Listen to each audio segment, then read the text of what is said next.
You have $100. Not a tax refund you were counting on, not a gift from someone who passed, not a year-end bonus that arrived at just the right moment.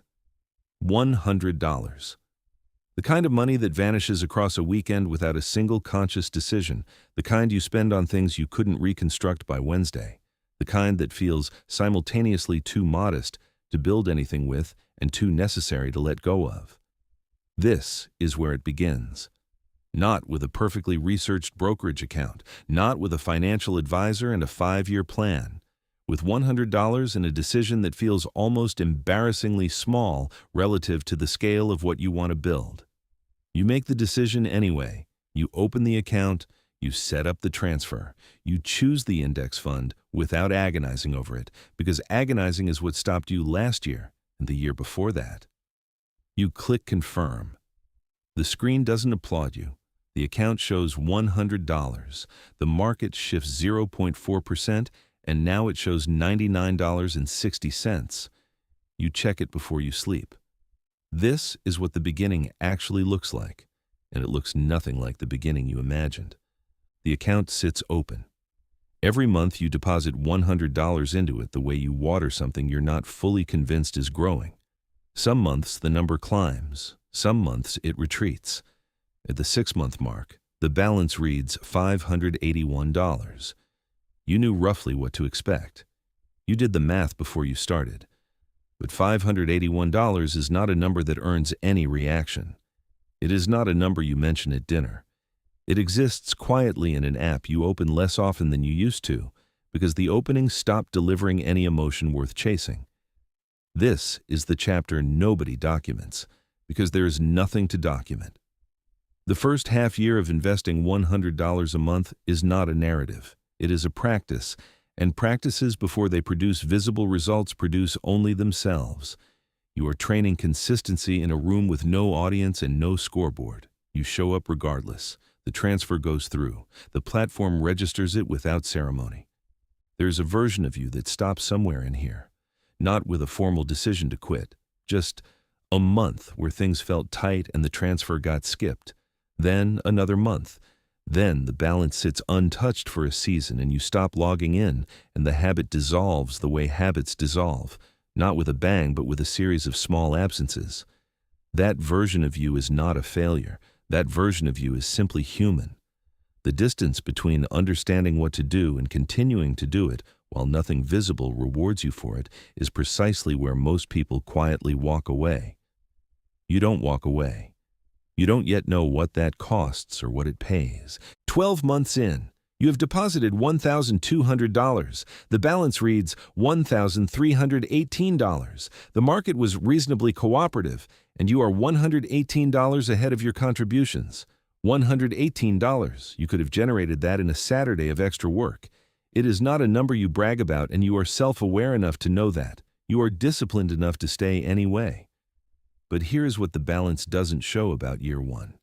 You built a capacity for delayed gratification that most people your age have not developed. Every month there was $100 that could have been a concert or a dinner or a jacket, and instead it became a deposit. Not because you are more virtuous than the person who bought the jacket, because you made a specific choice about a specific $100, and then you kept making that choice. That choice made 12 consecutive times is the actual foundation, not $1,318. The repetition is the foundation. You also learned something factual about yourself this year. Your life did not fall apart without the $100. The month held together. The things you believed required that $100 mostly failed to materialize, and when they did, you located the money elsewhere. That $100 was never actually structural to your monthly survival. It only felt that way. Most people never challenge that feeling. You challenged it 12 times and it was incorrect 12 times. That is a more durable discovery than any return the market handed you. 26 months in. Contributions total $2,600. Balance reads $3,140. The number has acquired some gravity now. Not life-altering gravity, but noticeable gravity. The kind where you begin to perceive the outline of something that didn't exist before you started. Something shifts in the second year. You check the account less from anxiety and more from genuine curiosity.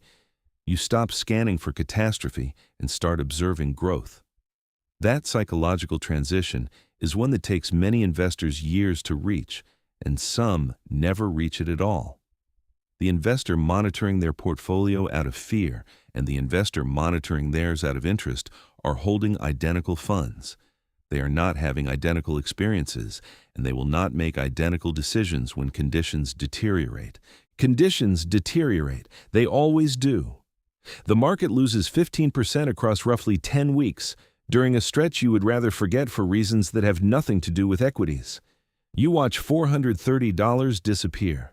The account that read $3,140 reads $2,670.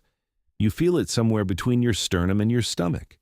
You sit with the feeling. You do not sell. You run the transfer on schedule because your schedule does not take cues from market sentiment. That $100 purchases more shares than it did 4 months ago because the prices are lower. You don't celebrate this. You simply continue. When the market recovers several months later, your account reads $3,940. The shares you accumulated during the contraction are now worth more than what you paid for them. The discipline of the difficult months compounded without making any noise. It always does this. You will forget this every time. The forgetting is acceptable as long as the behavior doesn't change. Year 3 closes. Contributions total $3,600. Balance reads $4,790. You are $1,190 beyond what you deposited. Compounding is beginning to express itself in actual numbers, not dramatic ones, but real ones. The space between what you've contributed and what you hold is widening in your direction, and it will continue to widen, and the widening will accelerate, and at some point the returns will stop feeling like a supplement and start feeling like a second participant, as though someone else is depositing alongside you every month. That someone is time. Time is the only contributor who never skips a month, never panics, and never liquidates at the bottom. You are 29 years old, 60 months of $100, total contributions $6,000, account balance roughly $8,240 at a 10% average annual return, which is approximately what the S&P 500 has produced historically. Not guaranteed, not contractually promised, historically real. You have $2,240 more than you deposited. You have more saved than the majority of working adults in this country.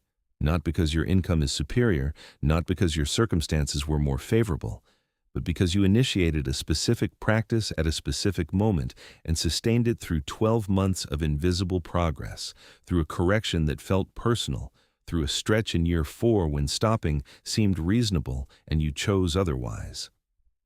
Here is what $8,240 is not. It is not retirement security. It is not a down payment by itself. It is not the finish line. People will tell you $8,240 is a modest number in the landscape of long-term wealth accumulation, and they will be arithmetically correct and fundamentally mistaken about its meaning.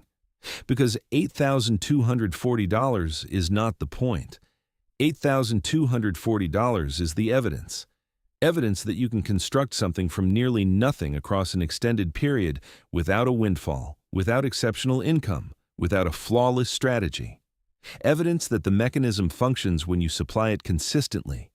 Evidence that you are the type of person who supplies it. That identity is worth more than the balance. The identity is what travels forward with you. 5 years in. The account is growing, and something else is growing alongside it that has no relationship to market performance. Your orientation toward money has shifted, not because you have substantially more of it, but because you hold it differently in your mind. You track its movement. You understand the distinction between spending that generates something lasting and spending that generates only the instant. You are not living austerely. You are not subsisting on discipline and deprivation. You took the vacation. You bought the thing. You simply did those things within a structure that protected the $100 because the $100 had become non-negotiable, not a sacrifice, but a fixture. Your patience has changed texture. You have now experienced markets rising and markets declining, and your instinct in both directions has been recalibrated. You no longer react.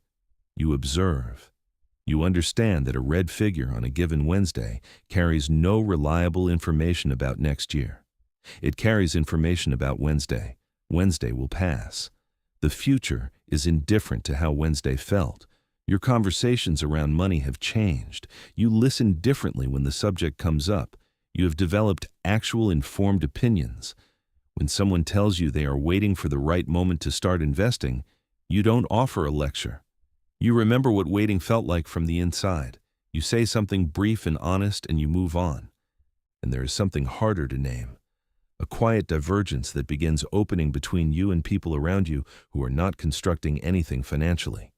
Not because you have become superior to them, because your priorities have quietly reorganized in a way that surfaces in minor decisions every day, and minor decisions accumulate into a measurably different life over time.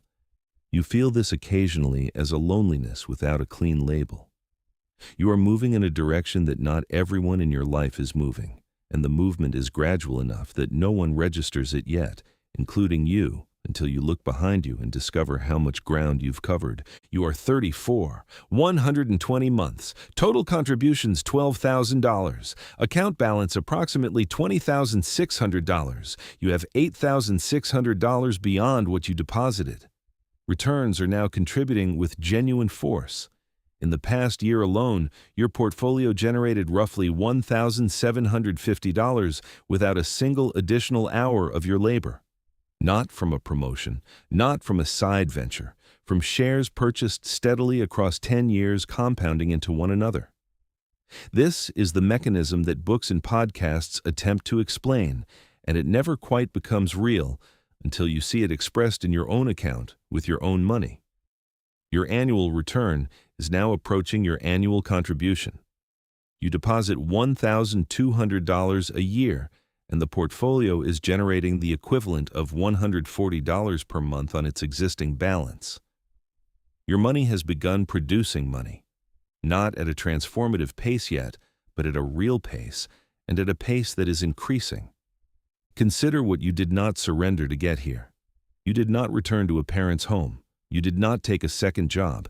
You did not hollow out your life in service of a number. You redirected $100 each month, and a decade later, you hold $20,600 in a portfolio that now grows faster than your deposits, and a practice so embedded it no longer registers as a practice. It registers as who you are. You are 44, 2 decades of this, total contributions $24,000, account balance at a 10% historical average, approximately $76,000. You have $52,000 beyond your total deposits. The gap between what you put in and what you have is now more than double your lifetime investment. You did not accomplish this through anything exceptional. You did not read the market. You did not identify the correct sector at the correct moment. You had no mentor who handed you an edge. You had $100 a month in 20 years, and compounding executed on its end of the arrangement because you honored yours. $76,000 is a number with real consequence now. It is a number that reshapes options. It carries enough mass to serve as the base of something larger if you choose to build further. And here is what is easy to overlook at year 20. The acceleration is only now becoming apparent.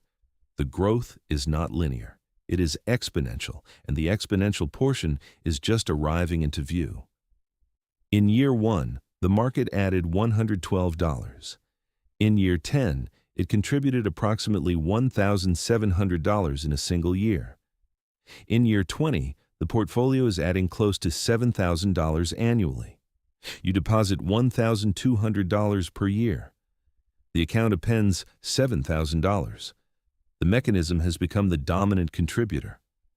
You are nearly a passenger at this point, on a journey that began with a transfer you made one evening in an apartment you no longer live in. You are 54. Total contributions $36,000. Account balance approximately $227,000. Time and consistency built $191,000 that you never deposited, never earned at a job, and never received as a gift. You constructed it by executing one small action every month for 30 years and not stopping when stopping would have been entirely understandable. At 54, with $227,000 earning a 10% historical average, the portfolio generates roughly $22,700 annually without any reduction to your principal, nearly $1,900 per month from money that originated as $100. The mechanism you assembled from marginal funds now produces income approaching what many people earn through active employment, and a decade remains before conventional retirement age. You are 64, 40 years, total contributions $48,000, account balance at a historically average return, approximately $637,000, $637,000 from $48,000 deposited. The remaining $589,000 was not earned in the traditional sense. It accumulated through time and through your sustained refusal to stop.